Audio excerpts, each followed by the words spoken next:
The first ferry of the day is arriving from France at Newhaven on England's south coast, and already June Bradbury is making breakfast for her guests, a German family visiting from the continent.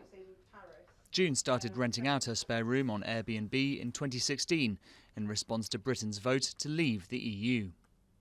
It turned into this wonderful kind of open door to Europe again, and it felt very much like an antidote, and that's how I used it. I used to say to people, this is my antidote to Brexit. In coastal cities around the UK, residents and businesses are wondering what Brexit will mean for their links with Europe.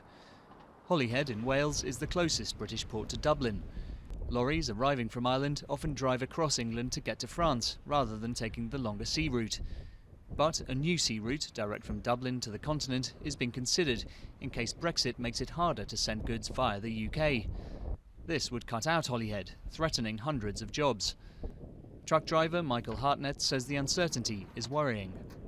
We have no information. We don't know when we go to Dover what's going to happen. We don't know when we go to France and we're coming back into the United Kingdom what's going to happen. We don't know, actually, even being here and collecting our trailers from the port, we have no idea what the procedure is going to be. There are similar concerns in Dover, the busiest port on the English Channel. A report by the local council found that if new customs checks add just a few minutes for each truck, tailbacks of thousands of lorries could stretch for miles.